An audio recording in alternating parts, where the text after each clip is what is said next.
आजकल महुआ बहुत गिरता है, तो हम लोग बचपन में महुआ बीनते थे, गाय चराते थे, भैंस चराते, लकड़ी बीनते थे, बहुत खेल खेलते थे।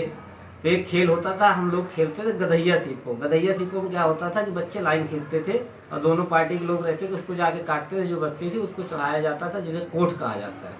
तो सुनिए, उसमें हम कुछ सुनाते आपको अवधि में।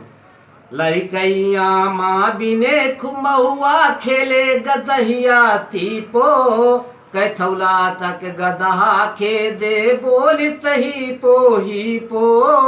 कैथौला तक गदहा खे दे बोल सही पो ही पो।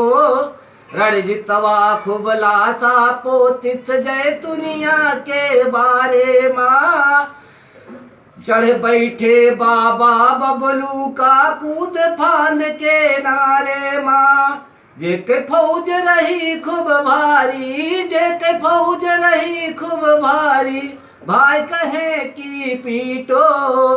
कैथौला तक गदा खे दे बोली सही पोई पो। कैथौला तक गदा खे दे बोली सही पोई पो। भूंजिया में जाय दोपहरिया नदिया में सब धोई।